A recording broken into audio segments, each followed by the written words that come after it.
الحمد لله الذي نزل الفرقان على عبده ليكون للعالمين نذيرا ولمن استمسك به هدى ونورا والصلاة والسلام على من أرسله الله بالهدى والبينات سراجا منيرا نبينا محمد بن عبد الله وعلى آله وصحبه ومن اهتدى بهديه واستنى بسنته ودعا بدعوته إلى يوم الدين أما بعد فإن أصدق الحديث كتاب الله وخير الهدي هدي محمد صلى الله عليه وسلم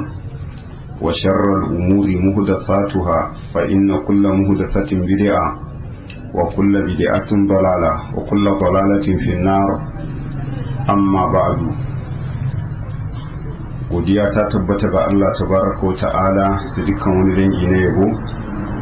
mamallakin kowa da komai gaba daya wanda ya sake kaddara haduwar mu a wannan yammaci na ranar Laraba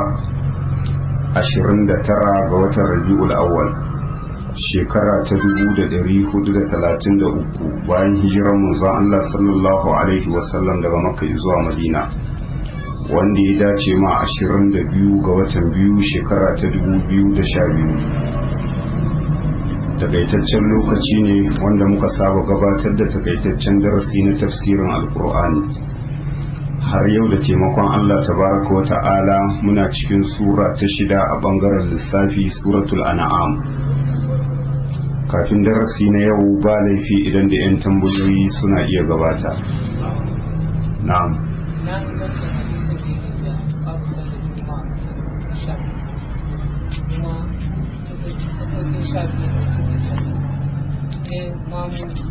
to ni dai ban san da wannan hadisi ba na cewa babu sallar juma'a ingantacciya sai da mutum 12 illa kasancewar ina da masaniya game da hadisi ne sahihi wanda na cikin bukhari kuma yana cikin sahihu muslim wanda kasancewar mutanen madina suna cikin hali wanda yake na kunci ma'ana kaya sun yanke ana cikin tsananin bukata ranar juma'a manzon Allah sallallahu alaihi wasallama na kan mimbari yana cikin khutba wato sai aka buga tambari cewa kaya sun iso daga birnin sha ma'ana kumba ta iso a lokacin nan mafi yawan waɗanda suke tare da manzon Allah sallallahu alaihi wasallama sai suka watse suka tari wannan kaya kamar yadda daman al'ada su ce in kaya ya zo sai a ɗan buga wani ɗan tambari a sunan sanarwa ne kenan kaya sun zo a fito a saya sai suka watsu ba wanda ya rage tare da manzon Allah sallallahu alaihi wasallama illa mutum 12 a wata riwaya aka ce da mata 3 sai ubangiji ta'ala kai tsaye turo da sakon ku shine wa idza ra'aw tijaratan aw lahawan faddu ilaiha wa tarakuka qa'ima qul ma inda Allahi khairun min al-lahwi wa min at-tijara wallahu khairur raziqin to dan haka malaman malikiya da suka kalli wannan hadisi sai suka ce to ai juma'a ba ta inganta sai da mutum 12 an gane ku domin mutum nawa suka rage tare da manzon Allah sallallahu alaihi wasallama mutum 12 har shi na 13 mata daman juma'a ba wajibi bace a kansu wannan shine iya dalilin malikiya akan cewa juma'a ba ta inganta sai da mutum 12 hadisin ingantacce ne illa kasancewar wajhud dilala anan gairu sahiha ko kuma mu ce gairu rajiha wasu daga cikin magabata suna ganin cewa sai da mutum 40 juma'a takan iya inganta amma magana wadda take mafi rinjaye wadda malaman ahnaf suke kanta idan aka samu mutum biyu da liman shi na ukun su juma'a ta inganta an gane ko saboda juma'a ba a ambace ta ba juma'a illa li jam'in nasi laha sai domin tattaruwan mutane gare ta a ƙa'ida ta larabci taron jama'a daga mutum 3 yake farawa amma a sauran salloli in aka ce jam'i mutum biyu daga mutum 2 yake farawa to don haka wannan shine kauli mafi rinjaye juma'a tana inganta da mutum uku, amma fa kar mu manta ya gabata a darasin mu shar'i daga cikin sharuɗa na juma'a duk inda za a yi juma'a ya zamanto wuri ne wanda aka keɓance shi domin zama, riga irin ta fulani ko gari wanda yake na gona wanda in damuna ta wuce za a baro wurin, wannan bai ya halatta a yi juma'a nan, sai inda ku rike shi a matsayin mazauni ne wanda yake na dindindin, a nan ake yin juma'a. na'am suka ce mi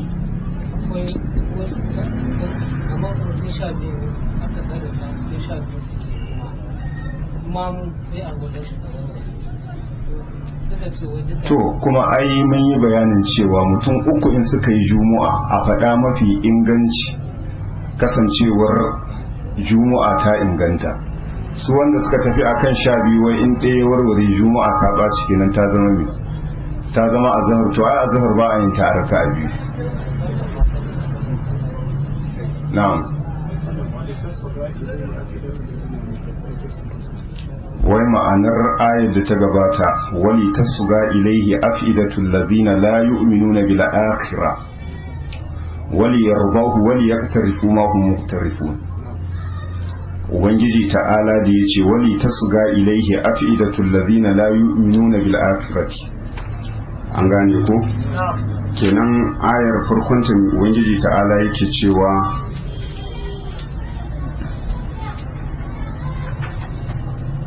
duk da cewa farkonta ne da ya ce wa kazalika ja'alna li kulli nabiyyin aduwan shayatin al-insi wal jinni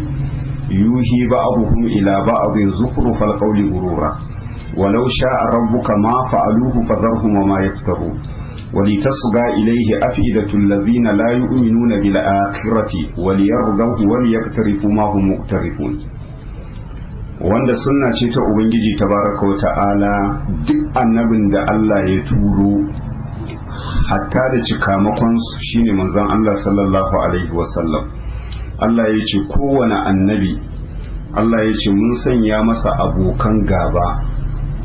waɗanda suke masu hana ruwa gudu, waɗanda za su kawo cikas wato dangane da da'awar shi, wanda shi yana famar tsamo mutane daga cikin hallaka su ku suna famar jefa su, wanda in ka ce musu ga hanya inda ake buƙatar abi su kuma sai su ce a'a ba nan bai dace abi.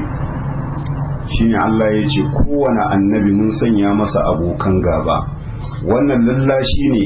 da baikon haƙuri Allah ke yi ga manzon shi sallallahu alaihi wasallama, kar ya tammaci cewa kan shi farau.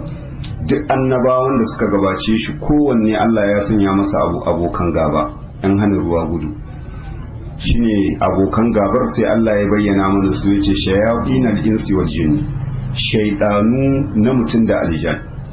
wanda kamar yadda bayani ya gabata a cikin ƴaƴan adam akwai shaydani, haka a cikin jinsi na aljan akwai shaydani, wanda ka'ida ma'anar shaydani a larabci duk wanda ya nisanci gaskiya sunan shi shaydani, sawa'an dan adam ne ko aljani ne. kar mu manta aya ta gabata wa idza laqul ladina amanu qalu amanna wa idza khalu ila shayatinihim qalu inna ma'akum innama nahnu mustahzi'un. nan shugabannin su ne na kafirci Allah ya ambace su cewa shaydanu. shine ubangiji ta'ala yace yuhi ba'dhum ila ba'd zukhrufal qawli gurura, junansu wato nama juna wahayin kawatacciyar fada wadda take ta ƙarya gururan wato don rudin jama'a. magana ce za a tsaya a kawatar da ita alhali magana ce ta ƙarya wadda za su ringa jefa shubha tsakankanin mutane, amma me suke nihi don su rudi jama'a. shine Allah ya ce walau sha Allahu ma fa'aluhu walau sha rabbuka ma fa'aluhu, da ubangijinka ya su da ba su aikata haka ba. kenan hikima ce ta ubangiji tabaraka wa ta'ala dan a rabe tsakanin danduma da yan kabewa. shine Allah ya ce liyamiza Allahu al-khabisa min at-tayyib, dan Allah ya ware tsakanin wanda yake wato mummuna da wanda yake tsarkakekke. ubangiji ta'ala ya bar su suka ci gaba da irin waɗannan maganganu waɗanda suke na ƙarya suna rudar jama'a. shine ce walau sha'a rabbuka ma fa'aluhu, da ubangijinka ya so da ba za su aikata ba. sai ce fazarhum ma yaftaruna, ubangiji ta'ala ya ce rabu da su da abin da suke yanke na ƙarya suna jingina ma ubangiji tabaraka wa ta'ala. An gane ko kenan sai ya adafi sai ce wali tasga ilaihi afidatul ladina la yu'minuna bil akhirati. Kenan hikima ta farko dan dai su rudu jama'a, kenan mai gaskiya ya bayyana da makaryaci. Hikima ta biyu sai ce wali tasga ilaihi afidatul ladina la yu'minuna bil akhirati, dan zukatan waɗanda ba sa gasgatawa da yinin alkiyama ta karkata zuwa sauraron wannan fada ta ƙarya. Lafazin wali tasga ma'khuz ne min al-isga. Idan aka ce al-isga shine ka karkato kunnanka ka ji abin da za a faɗa maka. Shine Allah ya ce wali yardau. Hikima ta uku Allah ya ce dan su yarda da wannan abin da ake faɗa musu. Wali yaktarifu ma hum muqtarifuna, kuma dan su aikata abin da za su aikata na zunubi. Domin in sun ji wannan ji shine zai kai su zuwa yarda da wannan magana. In sun yarda da wannan magana, yarda da magana shine zai kai su zuwa aikata ayyuka na zunubi. Wannan ayyuka na zunubi kuma su ne za su cancanta musu ukuba a gobe kiyama. Wannan hikima ce ta ubangiji tabaraka wa ta'ala da tsantsar adalcinsa dangane da batar da wanda ya cancanta a batar da shi, wanda kasancewar bayani ya gabata kai tsaye Allah bai ya batar da bawa sai ya nuna masa gaskiya. Idan ya bi sannan ubangiji ta'ala sai ya kare ingiza shi zuwa ga halaka idan ya zaba ma kansa. wa ma kana Allahu li yudilla qauman ba'da idh hadahum hatta yubayyana lahum ma yattaqun. Ubangiji ta'ala bai zaman tuba da zai batar da wasu jama'a bayan ya nuna musu shirya, sai ya bayyana musu abin da za su kare kansu. Idan sun kibi in yaso kuma sun zaɓi hanya ta hallaka, ubangiji ta'ala sai ya ingiza su. falamma zagu azaga Allahu qulubahum wallahu la yahdi al-qaumal wannan fasiki. Na'am.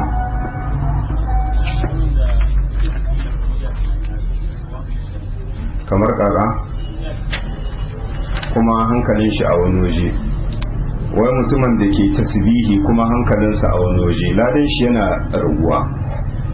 Abinda ake bukata in kana ambatan Allah ya zamantu zuciyarka a halarce take. Wannan shine ladabi daga cikin ladubba waɗanda yake na zikiri, ya zamantu kana zikirin kuma kana tunani, kana tsayawa kana fahimtar me kake faɗa, hankalinka abu. Ko da ba ka fahimtar ma'anar kalimar, amma tunaninka ya dawo kan cewa ambatan Allah kake, kamar yadda dai manzon Allah sallallahu alaihi wasallama ya nuna mana cewa addu'ar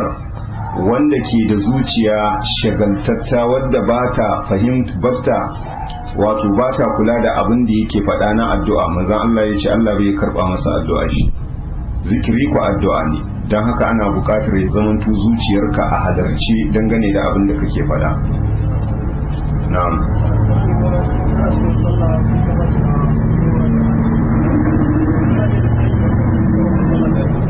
Kamanta ni? Cikin sallah sai kamar da kora ta arawa a kodin mutuwar sallah ya kara da sanshi daga shi nawa wai kana sallah sai ka manta raka'a nawa kake, kuma ga wani a kusan ka wanda tare da shi ko shigo masallaci, sai ka tsaya ka fahimci cewa nawa zai kawo, ko kuma wurin zama ne ko ba wurin zama bane ba. Na'am.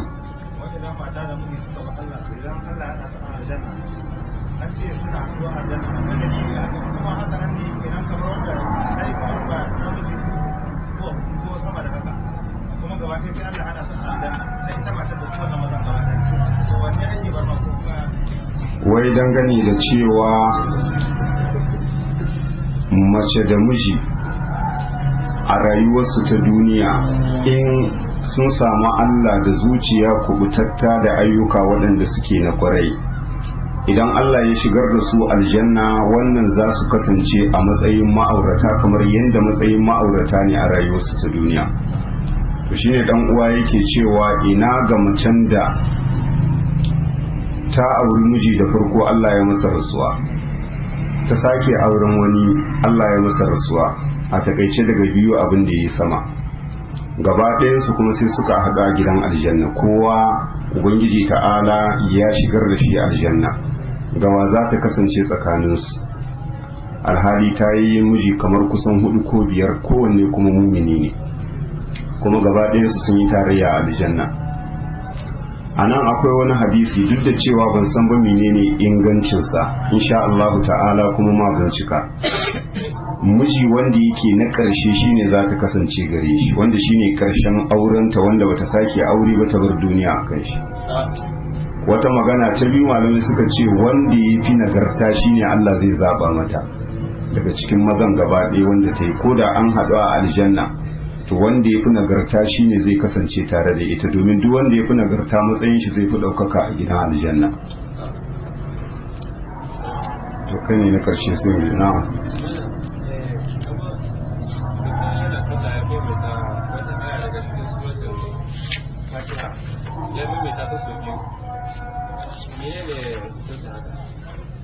maimaita sura a cikin sallah ba qablu ba ba'adi akan ka, an gane ko ba maganar qablu ko ba'adi. dan haka kasancewar akwai hadisi wanda ya gabata manzon Allah sallallahu alaihi wasallama yana hada tsakanin sururi kamar guda biyu a tsayuwa daya, da kuma ga hadisi sahihi wanda da aya ɗaya manzon Allah sallallahu alaihi wasallama yayi ta maimaita ta yi qiyamul layl. Akan wannan ka'ida malamai suka ce maimaita sura wannan ba maganar qablu ko ba'adi. Kamar misali ka karanta ta kuma sannan ka ƙara maimaita fatiha. Fatiha ita ma sura ce, illa kasancewar da ganganci bai ya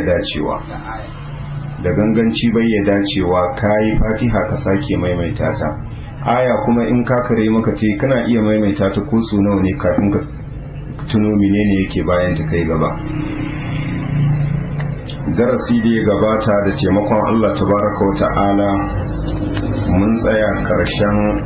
wato aya ta 121, wanda kasancewar daga aya ta 118 wanda bayani ne Allah subhanahu wa ta'ala yake mana dangane da abin da aka halitta mana mu jama'a ta muminai. Shine Allah ya ce fakulu mimma zukira rasulullahi alaihi in kuntum bi ayatihi mu'minina, ku ci daga abinda aka ambaci sunan Allah subhanahu wa ta'ala akan yankansa in har kun kasance masu imani da shi. An gane ko? Ma'ana shar'i ne Allah ya mana, in har mu mu'minai ne to abin da ya dace mu ci shine abin da aka ambaci sunan Ubangiji tabaraka wa ta'ala akan yankansa. Sai Allah ya ce wa malakum Allah ta'kulu mimma zukira rasulullahi alaihi, me ya same ku da ba za ku ci abin da aka ambaci sunan Ubangiji tabaraka wa ta'ala akan yankansa. Ma'ana wannan wato Ubangiji tabaraka wa ta'ala na iza jama'a ta mu'minai zuwa cewa su dukufa akan cin duk abin da aka yi bismillah akan yankan shi. An gane ku, shine Allah ya ce wa malakum, ma'ana kar ku waiwaya zuwa shubuha wanda mushrikai suke jefa muku na cewa ai abin da Allah ya kashe shi ya fi dacewa ka ci, wato sama da abin da wato hannunka ya yanka, sama da abin da kai ka kashe. Wanda hadisi ne sahihi daga Abdullahi dan Abbas, wanda Yahudawa suka zo wajen manzon Allah sallallahu alaihi wasallam suka ce ya Rasulullahi, yanzu duk da cewa ba su yarda da manzancin nasa ba, suka ce masa yanzu abin da muka kashe shi za mu ci muki cin abin da Ubangiji tabaraka wa ta'ala ya kashe. Shine Ubangiji ta'ala ya saukar da wannan aya, ya ce fa kulu mimma zukira rasulullahi alaihi in kuntum bi ayatihi mu'minina, ku ci daga abin da aka ambaci sunan Ubangiji tabaraka wa ta'ala akan yankansa in har kun kasance masu imani ne da ayoyinsa. Me ake nihi da ayoyinsa anan? Aibi aka kame da hukunce-hukuncensa. Sai ce wa malakum Allah ta'kulu mimma zukira rasulullahi alaihi, me ya same ku da ba za ku ci ba abinda aka ambaci sunan Allah a kansa akan yankansa. Wa qad fassala lakum ma harrama alaikum, alhali Ubangiji tabaraka wa ta'ala tuntuni ya rabe muku hukuncin abinda aka haramta muku, ma'ana tuntuni ya bayyana muku a wasu ayoyi waɗanda suke nan daban, kamar yadda ya gabata a cikin suratul baqara, inna ma harrama alaikumul maitata waddama wa lahmul khinziri wa ma uhilla bihi li ghayrillah, da fadarsa hurrimat alaikumul maitatu waddamu wa lahmul khinziri wa ma uhilla li ghayrillah bi wal munkhaniqatu wal mawqudatu wal mutaraddiyatu wan nadihatu wa ma akala sabu illa ma zakkaytum wa ma zubiha ala nusubi wa an tastaqsimu bil azlam zalikum fisq shine yace wa qad fassala lakum ma harrama alaykum tabbas ubangiji tabaraka wa ta'ala ya bayyana muku abinda aka haramta muku sai ce illa maduritum ilai sai dai abinda aka bukatar da ku zuwa gare shi kamar lokacin da kake cikin halin bulaguro an gane ko guziri ya yanki ba abinci ba kudin sayen shi kuma ka nemi a taimaka ma an ki taimaka ma to ko da musai ka samu wannan kana da halin da zaka ci shine sai ya ce wa inna kathiran la yudilluna bi ahwa'ihim bi ghairi ilm ubangiji ta'ala yace lalle masu yawa daga cikin jama'a Allah yace suna batar da jama'a bi ahwa'ihim da son zuciyarsu bi ghairi ilmin ba tare da ilimi ba mafi yawan waɗanda suke faɗar wannan batar da jama'a suna batar da su ne wato da son zuciya domin babu wani dalili wanda zaka iya ba mutum kawai son zuciya ne abinda shaidani ya kawatar maka da shi sai ka jefa irin wannan magana ga waɗanda kake nihin ka batar da su shine Allah ya ce wa inna kathiran lalle mayawaita kenan daga cikin mushrikai ubangiji ta'ala ya ce la yudilluna bi ahwa'ihim bi ghairi ilm lalle suna batar da jama'a bi ahwa'ihim da son zuciyarsu bi gairi ilmin ba tare da sani ba domin babu wata hujja gamsassa inna rabbaka huwa alamu bil mu'tadi lalle ubangiji tabaraka wa ta'ala shine masani dangane da masu ketare iyaka daga cikin bayansa al mu'tadin bi ma'ana yan ta'adda kenan ma'khuzun ne min al-i'tida wannan al-i'tida aka ce al-i'tida shine ketare iyakar da aka maka waɗanda kenan za su ci abinda ya mutu su daina cin abinda Allah ya umarni cewa abinda aka ambaci sunan Allah shine ya dace a ci amma duk abinda ya mutu ba tare da an yanka ba in dai ba waɗancan wanda shari'a ta keɓance to bai ya halatta a ci shine ubangiji ta'ala sai ce wa zaru zahiral ismi wa batina ku bar wato mabayyanin zunubi da ɓoyayyensa magana mafi rinjaye dangane da tafsirin wannan aya zahirin zunubi shine abubuwan da ke bayyana na saban Allah a sauran gabaɓuwa waɗanda suke mabayyana ɓoyayyen zunubi shine abin da yake kasancewa a zuciya an gane ko irin datti wanda yake na kafirci da shirka da bid'a da hasada da keta da gaba da sauransu to shine Allah ya ce mana mu bar dukkan wani mabayyanin zunubi da wanda yake boyayyansa sai ya ce innal ladhina yaksibuna al-isma lalle waɗanda suke tsururtar zunubi ma'ana suke aikata aiki wanda yake na zunubi sayi zauna bi ma kanu yaktarifun ubangiji ta'ala ya ce da sannu za a sakauta musu a gobe kiyama dangane da abin da suka kasance suna aikatawa na zunubi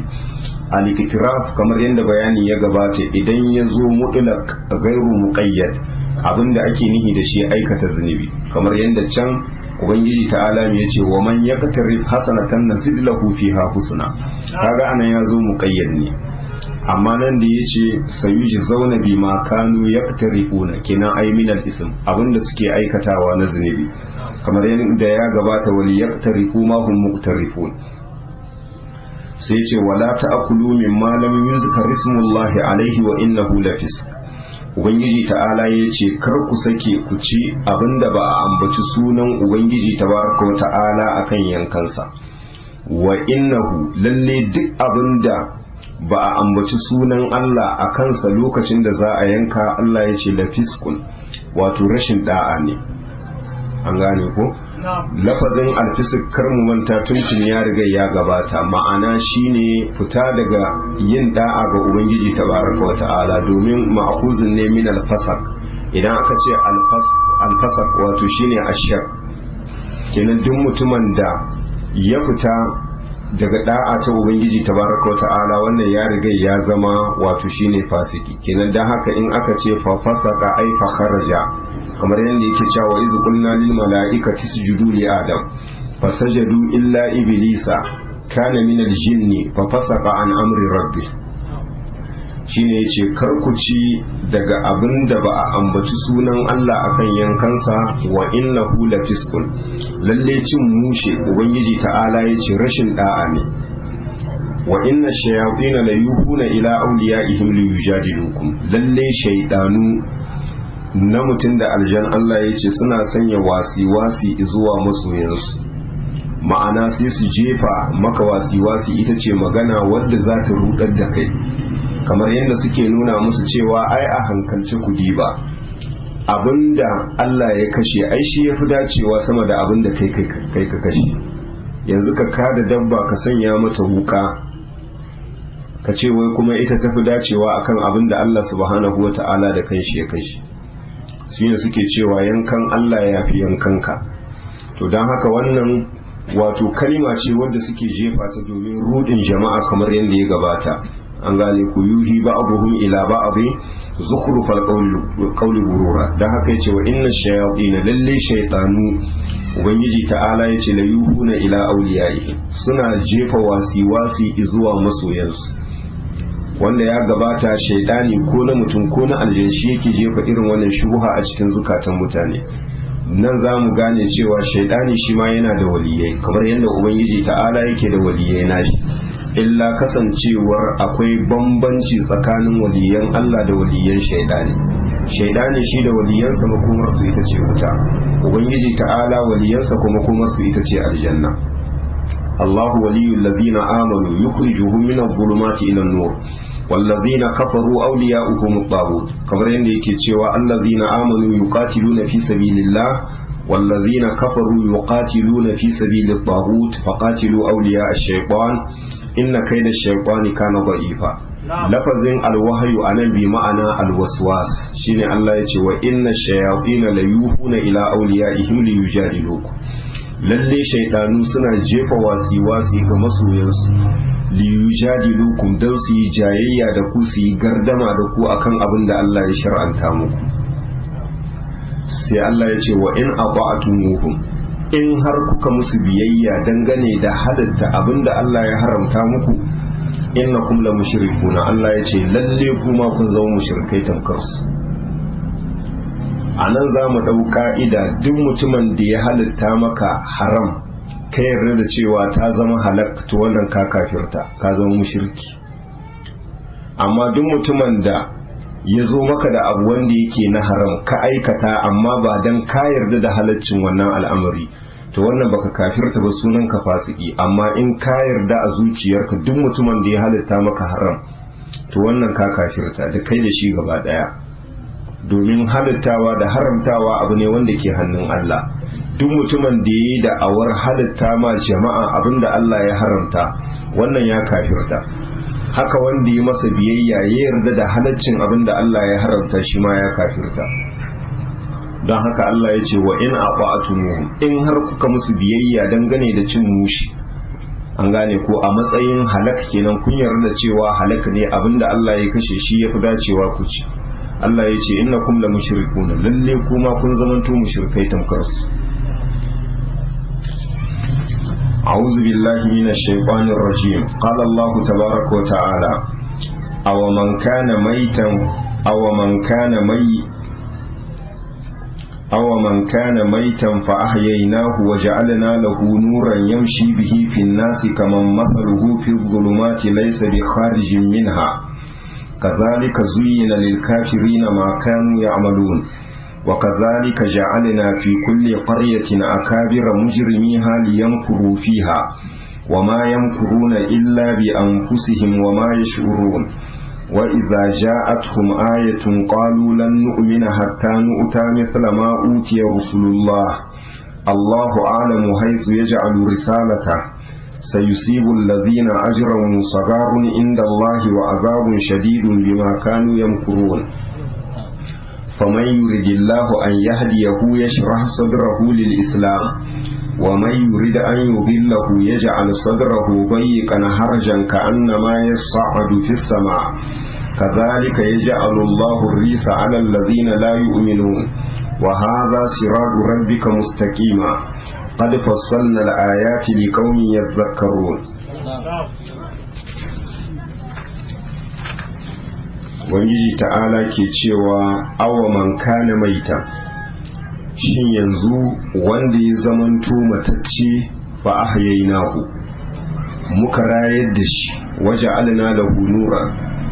muka sanya masa wani haske na musamman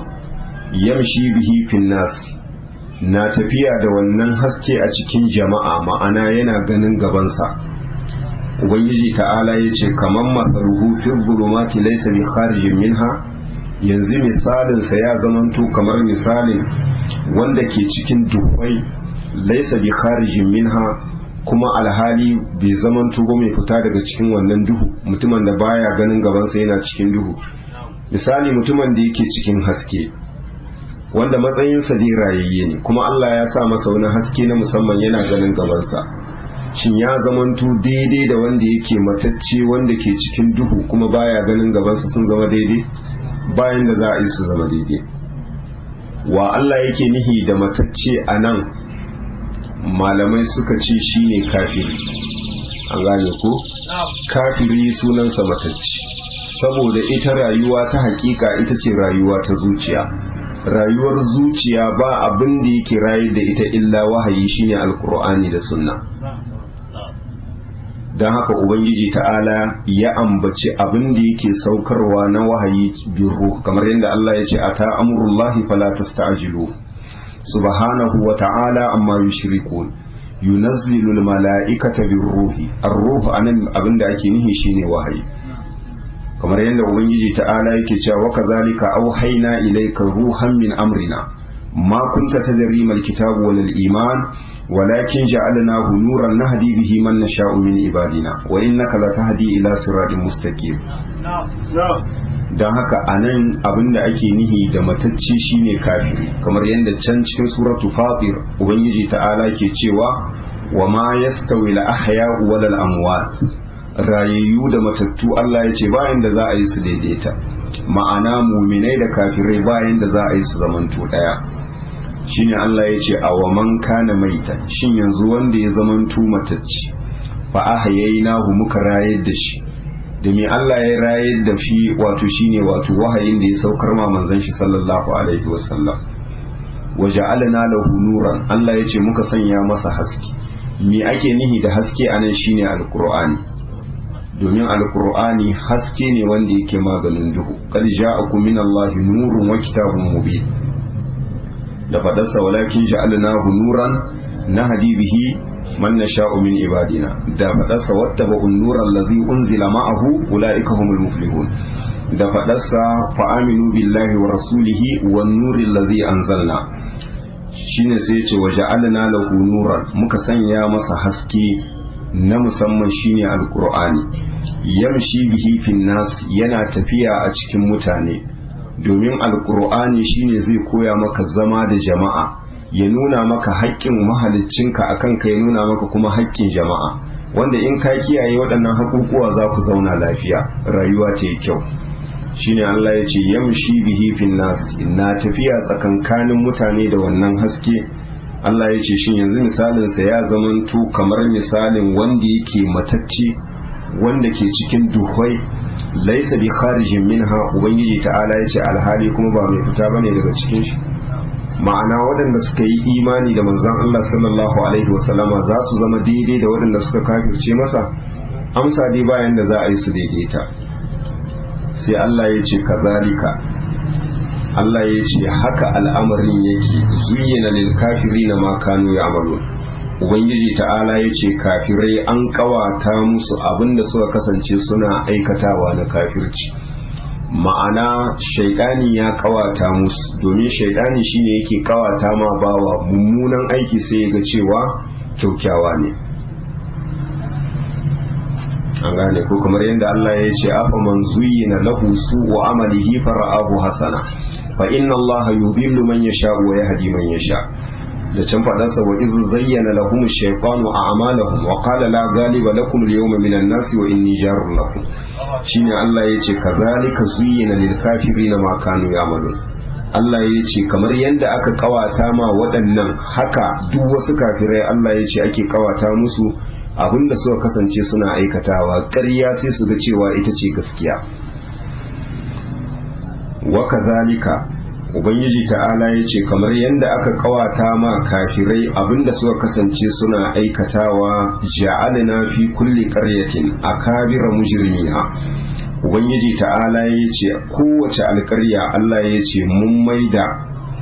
wato mujrimiha an gane ku sai ya zamanto kenan shine maf'ulul awwal muakhkhar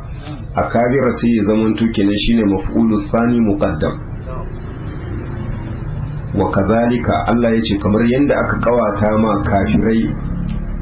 abinda suka kasance suna aikatawa Allah ya ce ja'alna haka muka maida fi kulli qaryatin a kowace alƙarya Allah ya ce mujrimiha wato malalatanta a kabira su ne manyan gari wannan sunna ce ta ubangiji tabaraka wa ta'ala tunda Allah ya halicci duniya duk wani malalaci zaka sami cewa in ka zo gari malalata to manyan gari su ne malalata kamar yanda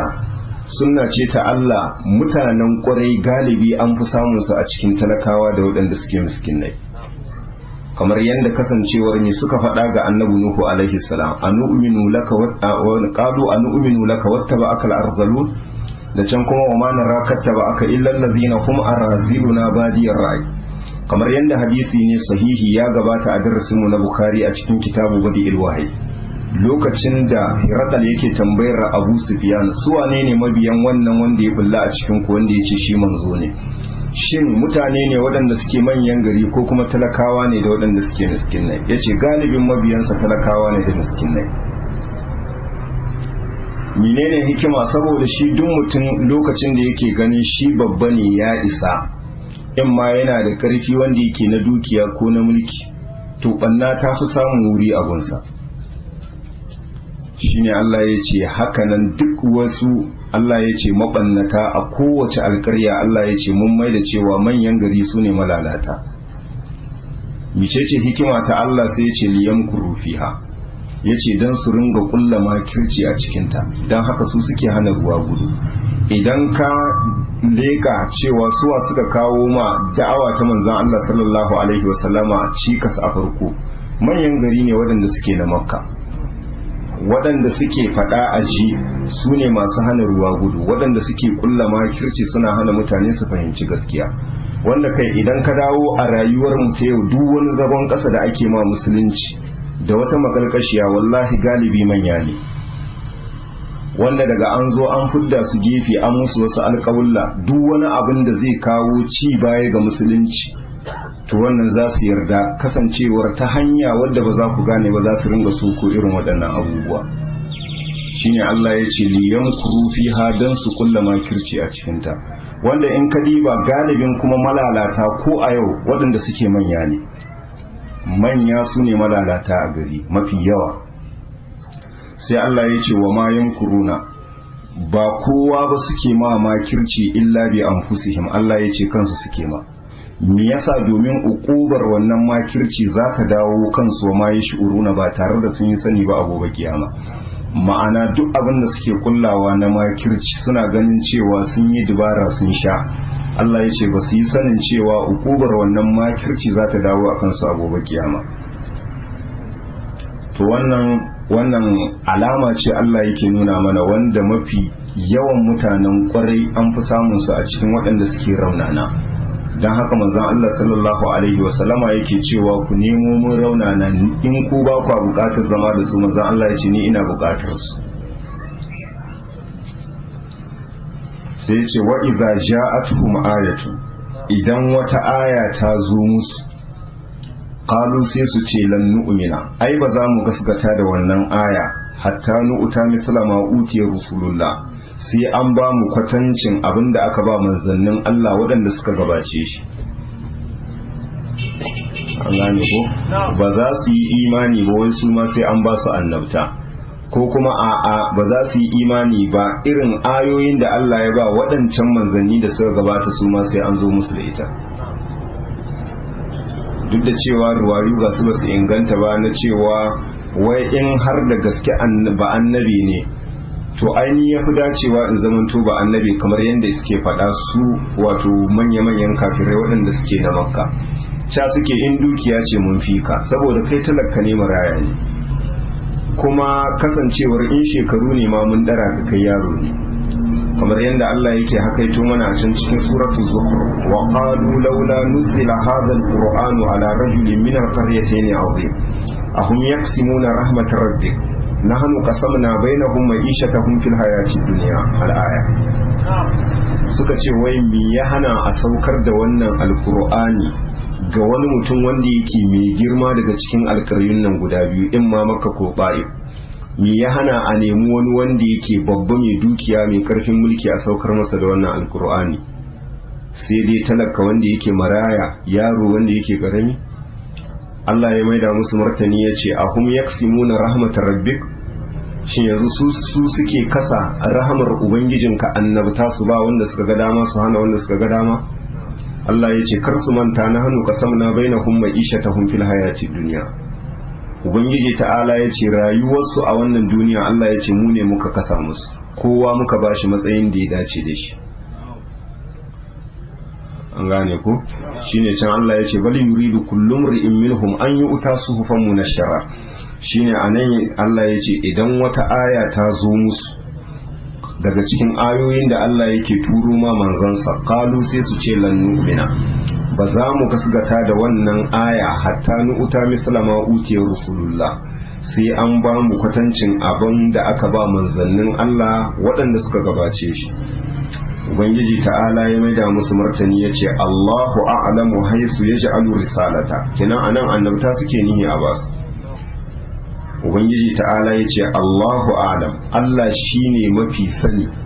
haisu ya ja'alu risalata, inda ke sanya manzancinsa da ba dan ba kowa ba Allah yake bashi manzanci sai wanda yake amintaccen shi. An gane ku? Shi manzanci ba wani abu bane ba wanda zaka tsururce shi da wani yawan ibada da ko dukiya ko wani mulki. Kasancewar zabi ne na Ubangiji tabaraka wa ta'ala, ya tankaɗe ya rauraye ya zaɓi bawa wanda yake amintacce daga cikin bayan shi ya turo shi a matsayin manzo. Allahu yasdafi minal mala'ikati rusulan wa minan nas, shine yace Allahu a'lamu haisu yaj'alu risalata, ko kuma a wata kira'a haisu yaj'alu risalati. Ubangiji ta'ala shine masani dangane da wurin da ya dace ya sanya manzancinsa. sayusibu allazina ajramu sagarun inda Allah wa azabun shadidun bima kanu yankurun. Ubangiji ta'ala yace allazina ajramu, sayusibu allazina ajramu, da sannu zai samu waɗanda wato suka yi banna a ban ƙasa sagarun, Allah yace kaskanci da wulakanci, inda Allah a wajen Ubangiji tabaraka wa ta'ala wa azabun shadidun, da azaba wadda take mai tsanani bima kanu yankurun, a sanadiyar abinda suka kasance suna kulla makirci a rayuwarsu na duniya. Ma'ana duk wani makiri da sannu zai samu sakamakon makircin shi a gobe kiyama. Shine Allah ya ce sayusibul ladhina ajramu sagarun inda Allah wa azabun shadidun, ma'ana kaskanci da wulakanci da azaba wadda take mai tsanani da sannu za ta samu waɗanda suka yi tsaurin kai suka yi banna a ban ƙasa a wurin Ubangiji tabaraka wa ta'ala, wato a sanadiyar abinda suka kasance suna kullawa na makirci. Ma'ana irin abinda suka kulla to Ubangiji tabaraka wa ta'ala zai sa kauta musu da irin shi a gobe kiyama.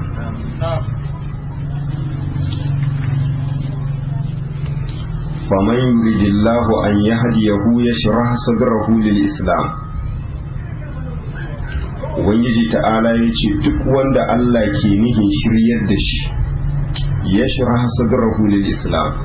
Ubangiji ta'ala zai yalwata zuciyar shi domin karbar musulunci. Ma'ana duk abin da za a gabatar masa na shari'a to kai tsaye zai amsa. Wannan kuma dace ne na Ubangiji tabaraka wa ta'ala ga bawan da Allah yake nihin shi da alkhairi, sai Allah ya yalwata zuciyarsa. Faɗa masa gaskiya ke da wuya, kai tsaye zai karba da hannu biyu. Kamar yadda manzon Allah sallallahu alaihi wasallama hadisi na cikin Bukhari yake cewa man yuridillahu bihi khairan yufaqihu fid din. Duk wanda Allah ke nihin shi da alkhairi, Allah sai ya fahimtar da shi hukunce-hukuncen addini. To wannan kasancewar kenan wannan zabi ne na Ubangiji ta'ala. Faman yuridillahu an yahdiyahu, duk wanda Allah ke nihin shi da shiriya yashraha sadrahu lil islam, sai Allah ya yalwata zuciyarsa. Abinda ake nihi da as-sadr anan alqalb, domin kasancewar an ambace ta ne da sunan mahallinta, ma'ana shine kirji.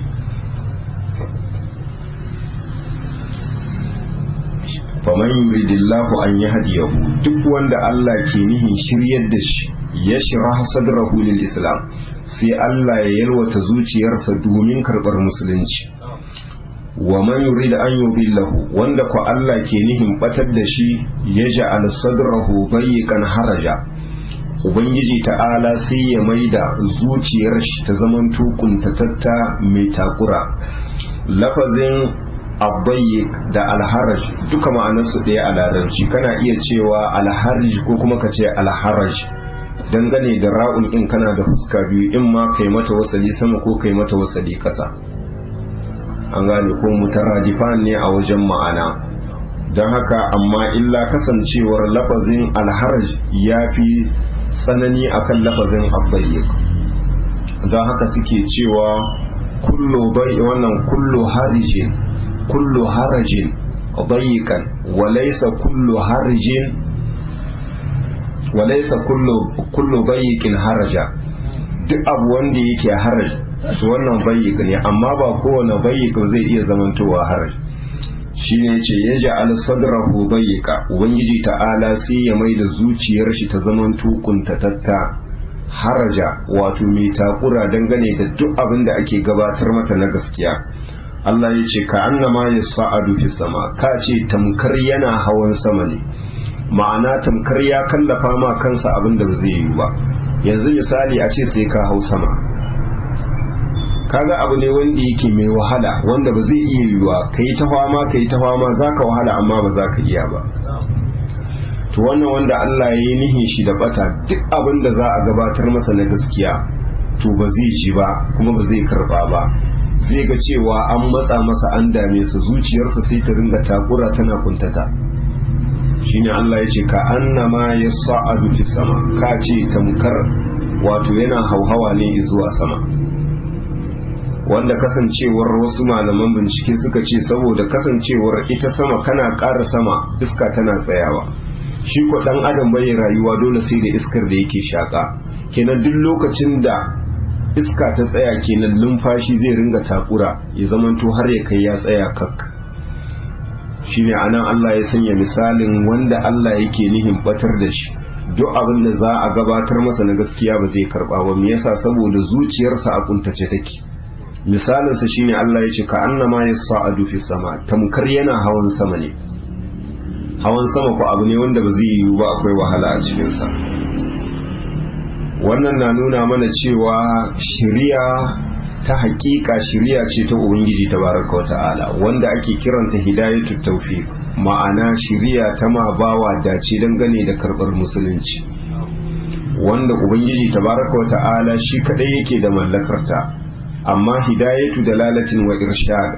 ta a nuna maka hanya ai maka bayani, wannan Allah ya mallaka ma manzanninsa da mabiyansu, wanda a zo a maka bayani, a nuna maka hanya ta kurai da hanya wadda take ta banza. don haka Allah ya ce ma manzansa wa innaka latahdi ila siratin mustaqim, lalle kai manzan Allah sallallahu alaihi wasallama, Allah ya ce kana shirye suwa zuwa tafarki wanda yake madaidaici, shine tafarkin ubangijin da mallakar abin da ke cikin sammai da kasai ke hannunsa. amma can waccan hidaya ta farko hidayatul tawfiq sai Allah ya kure masa cewa manzon Allah sallallahu alaihi wasallam bayyana kaso a cikin ta. shine Allah ya ce laisa alayka hudahum walakin Allah yahdi man yasha, shiryar da kafirai Allah ya ce ba abu bane ba wanda yake kanka, walakin Allah yahdi man yasha, sanin dai ubangiji ta'ala shike shiryar da wanda ya ga dama daga cikin bayansa. da fadarsa innaka la tahdi man ahbabta walakin Allah yahdi man yasha wa huwa a'lamu bil muhtadi. ubangiji ta'ala yace lalle kai kadan ka shiryar da wanda kake son shiryarsa, sani dai ubangiji ta'ala shi yake shiryar da wanda yake so. inda a ce manzon Allah sallallahu alaihi wasallama yana da kaso a cikin hidayatul tawfiq, da manzon Allah sallallahu alaihi wasallama ya shiryar da ammun shi Abu Talib, baban Ali. to amma da yake abu ne wanda yake ba a hannun shi ba, a hannun Allah yake, don haka Allah ya kure wannan shirya ya ce masa innaka la tahdi man ahbabta. an gane ko, amma ita wannan ta a nuna maka hanya a yi maka bayani, to wannan Allah ya mallaka ma manzanninsa. Shine kenan a nan sai mu kilga wannan aya tana ɗaya daga cikin ayoyin da suke nuna mana wannan shiriya a hannun Allah take, ta amma bawa da ce ya karɓi musulunci, kamar yadda ya ce walau sha'a rabbuka la amana man fil ardi kulluhum jami'a afa anta tukrihun nasa hatta yakunu mu'mini afa aminal me yake cewa can cikin wannan cikin suratul ra'd afa lam yai'asil ladina amanu allau yasha'u Allahu lahadan nasa jami'a. Shine sai ce kazalika yaj'alu Allahu rijsa, haka ubangiji tabaraka wa ta'ala kamar yanda ya maida zuciyar wannan bawa kuntatacce ba ta karbar kuntatatta ba ta karbar gaskiya, haka ubangiji ta'ala ke sanya datti ga waɗanda ba sa imani. Ma'ana datti anan malamai suka ce azaba wadda Allah ya tanada musu a gobe kiyama, ko kuma anan ya zamanto arrijis, wato shine shaidani wanda Allah zai saka musu yi ta ingiza su akan dukkan wani aiki wanda yake na sabo. Shine Allah ya ce kazalika yaj'alu Allahu rijsa, haka ubangiji tabaraka wa ta'ala ke sanya wato shine datti alal ladina la yu'minuna, wato ga waɗanda ba sa imani, ma'ana wanda Allah ya kaddara cewa za su mutu a matsayin kafirai. Sai ya ce wa hadha siratu rabbika mustaqima, wato wannan shine tafarkin ubangijinka wanda yake madaidaici, wanda aka umarce ka cewa ka bi shi da duk wanda ya yi imani da kai. Qad fassalna al-ayati, ubangiji ta'ala yace tabbas tuntuni mun rabe ayoyinmu a wajen bayani li qaumi yadhakkarun, wato ga mutanen da suke wa'azuwa. Ma'ana duk abin da kake bukata na bayani ubangiji tabaraka wa ta'ala ya riga ya rabe daki daki, imma a cikin alqur'ani ko kuma sunna ta manzon shi salawatullahi wa salamuhu wa barakatuhu alai. Nan ya dace insha Allah mu dakata da fatan abin da muka faɗa daidai Allah ya ba mu ladan kuskuren da muka yi, Allah ya gafarta mana. Allahumma salli ala Muhammadin wa ala ali Muhammadin kama sallaita ala Ibrahim wa ala ali Ibrahim innaka Hamidum Majid. Allahumma barik ala Muhammadin wa ala ali Muhammadin kama barakta ala Ibrahim wa ala ali Ibrahim innaka Hamidum Majid. سبحانك اللهم وبحمدك أشهد أن لا إله إلا أنت أستغفرك وأتوب إليك.